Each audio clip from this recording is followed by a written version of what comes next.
जी students, अभी तक हमने वेव्स को डिस्कस किया। अब हम पीरियोडिक वेव्स की बात करेंगे यहाँ पे।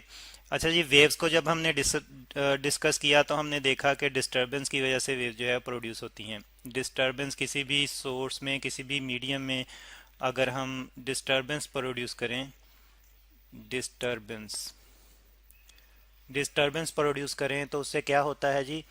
उससे उसमें वाइब्रेशन प्रोड्यूस होती हैं, वाइब्रेशंस। और ये वाइब्रेशन फिर मीडियम में ट्रैवल करती हैं, और ट्रैवल करते हुए बेसिकली एनर्जी शिफ्ट करती हैं एक एंड से दूसरे एंड तक। तो हम कहते हैं कि ये एनर्जी शिफ्ट का ये वाला फिनोमेना जो है ये वेव है। और फिर वेव में बेसिकली सिर्फ एनर्जी ही शिफ्ट होती है एक पॉइंट से दूसरे पॉइंट तक, और उसमें जो है वो मैटर ट्रैवल नहीं करता, सिर्फ मीडियम के पार्टिकल्स, मीडियम के पार्ट्स जो है वो वाइब्रेट करते हैं। अगर हम सिर्फ एक ही डिस्टरबेंस प्रोड्यूस करें तो डेफिनेटली एक ही वाइब्रेशन होगी, उसकी वजह से एक ही वेव जो है वो प्रोड्यूस होगी। अगर हम बहुत सारी यानी कि कंटिन्यूस डिस्टरबेंस प्रोड्यूस करें, और वो कंटिन्यूस डिस्टरबेंस हो, जो हों रेगुलर और रिदमिक हों, रिदमिक डिस्ट्रीब्यूशन हो। रिदमिक से मुराद ये है कि रेगुलरली यानी कि जो है वो हम डिस्टरबेंसेस प्रोड्यूस करते जाएं, और इक्वल टाइम इंटरवल में हम जो है वो डिस्टर्ब करें मटेरियल को। तो रिदमिक डिस्टरबेंसेस की वजह से क्या होगा? जो वाइब्रेशन होंगी वो पीरियोडिक वाइब्रेशन होंगी। कंटिन्यूस रेगुलर रिदमिक डिस्टरबेंस हम प्रोड्यूस कर रहे हैं किसी भी मटेरियल में, तो उसमें जो वाइब्रेशन होगी वो पीरियोडिक वाइब्रेशन होगी। पीरियोडिक से मुराद क्या है ये भी हम देखेंगे। पीरियोडिक वाइब्रेशन होंगी, और फिर उस वजह से जो वेव प्रोड्यूस होंगी वो भी पीरियोडिक वेव प्रोड्यूस होंगी। तो ये पीरियोडिक से क्या मुराद है? बेसिकली जब एक मोशन जो है, जैसे कि हमने यहाँ पे रेगुलर, कंटिन्यूस और रिदमिक की बात की, तो जब एक मोशन जो है, यहाँ पे हम लिख लेते हैं कि पीरियोडिक क्या है। पीरियोडिक, तो जब एक मोशन रिपीट करे अपने आप को, कंटिन्यूसली रिपीट करे, और वो रेपिटिशन जो है, रेपिटिशन, तो वो रेपिटिशन जो है वो रेगुलर हो, कंटिन्यूस हो, और इक्वल इंटरवल्स में प्रोड्यूस हो। यानी कि रेपिटेशन आफ्टर, जो डिस्टरबेंस या जो वाइब्रेशन है वो रिपीट करें अपने आप को आफ्टर रेगुलर इंटरवल्स, टाइम के बराबर के वक्फों में अपने आप को रिपीट करें। तो ऐसी डिस्टरबेंस और उससे पैदा होने वाली वाइब्रेशन को हम पीरियोडिक वाइब्रेशन कहते हैं आफ्टर रेगुलर इंटरवल्स। जैसे कि अगर हम एक सेकंड में एक वाइब्रेशन प्रोड्यूस कर रहे हैं, तो फिर अगले सेकंड में जो है वो अगली वाइब्रेशन प्रोड्यूस करे, एक सेकंड में अगली वाइब्रेशन जो है प्रोड्यूस हो, तो फिर उससे अगले सेकंड में, थर्ड सेकंड में भी जो है वो एक वाइब्रेशन, कंप्लीट वाइब्रेशन प्रोड्यूस हो, तो उस वाइब्रेशन को हम पीरियोडिक वाइब्रेशन कहते हैं।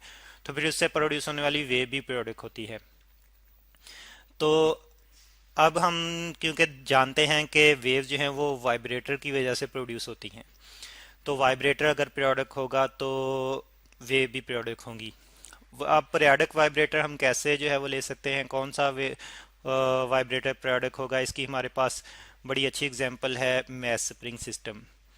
मैस स्प्रिंग सिस्टम, हम जानते हैं कि एक मैस स्प्रिंग सिस्टम जब वाइब्रेट करता है तो उसकी, मैस स्प्रिंग सिस्टम, उसकी जो वाइब्रेशन है वो कंटिन्यूस, रेगुलर और रिदमिक होती हैं। रिदमिक कैसे होती हैं? उनका एम्पलीट्यूड यानी कि मीन पोजीशन से जो डिस्प्लेसमेंट है मैक्सिमम, वो बराबर होता है। किसी भी टाइम पे हम वो कैलकुलेट करें तो वो हमारे पास एक जैसा ही आएगा। और फिर एक वाइब्रेशन कंप्लीट करने के लिए जो वो टाइम लेती हैं वो टाइम भी कांस्टेंट होता है, उसकी फिक्स अमाउंट होती है। मतलब एक वाइब्रेशन जितने टाइम में कंप्लीट होगी, अगली ही वाइब्रेशन भी उतने ही टाइम में कंप्लीट होगी। तो और फिर जित नंबर ऑफ वाइब्रेशंस अगर हम एक सेकंड में चेक करें तो वो, मतलब एक सेकंड में चेक करें तो एक जैसी ही नंबर ऑफ वाइब्रेशंस प्रोड्यूस होंगी, अगले सेकंड में चेक करें तो उतनी ही वाइब्रेशन अगले सेकंड में भी प्रोड्यूस होंगी। नंबर ऑफ वाइब्रेशन एक सेकंड में, हम उसको फ्रीक्वेंसी कहते हैं। तो इस तरह से मैस स्प्रिंग सिस्टम जो है ये पीरियोडिक वाइब्रेटर होता है, क्योंकि इसमें जो वाइब्रेशन होती है वो रेगुलर होती है, कंटिन्यूस होती है और रिदमिक होती है, अगर एनर्जी डिसिपेशन जो है वो ना हो वाइब्रेटर। तो इसकी, क्योंकि इसकी फिर फ्रीक्वेंसी भी हम ये भी स्टडी कर चुके हैं, इसकी फ्रीक्वेंसी भी, number of vibrations in 1 second, वो फिक्स होती है, इसका एम्पलीट्यूड भी फिक्स होता है, इसका टाइम पीरियड भी जो है वो फिक्स होता है। एम्पलीट्यूड की एक ख़ास अमाउंट होती है मैस स्प्रिंग सिस्टम के एम्पलीट्यूड की, और अगर हम कहें कि वो अमाउंट यहाँ पे हम उसको रिप्रेजेंट कर दें ए से, तो एम्पलीट्यूड उसका फिक्स होगा। इसी तरह से उसका टाइम पीरियड भी फिक्स होगा, यानी कि एक वाइब्रेशन जो वो कंप्लीट करेगा वो फिक्स टाइम में कंप्लीट करेगा। टाइम पीरियड, उसको, उस टाइम को हम टाइम पीरियड कहते हैं जो एक वाइब्रेशन के लिए लेगा। तो ये टाइम पीरियड भी फिक्स होता है। यहाँ पे इसकी अमाउंट अगर हम टी से रिप्रेजेंट कर दें तो ये फिक्स रहेगी पूरी मोशन में, यानी कि एक वाइब्रेशन अगर उसने टाइम टी में कंप्लीट की है तो अगली वाइब्रेशन भी इतने ही टाइम में कंप्लीट करेगा। फिर फ्रीक्वेंसी भी उसकी फिक्स होती है।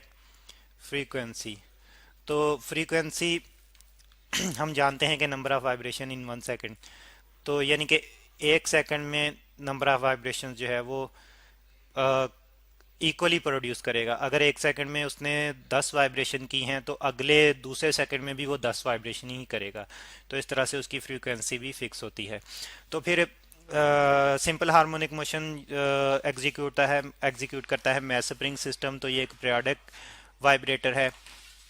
तो इसलिए इससे जो वेव प्रोड्यूस होगी मैस स्प्रिंग सिस्टम से वो पीरियोडिक वेव्स होंगी। तो periodicity क्या है? Repetition after regular intervals.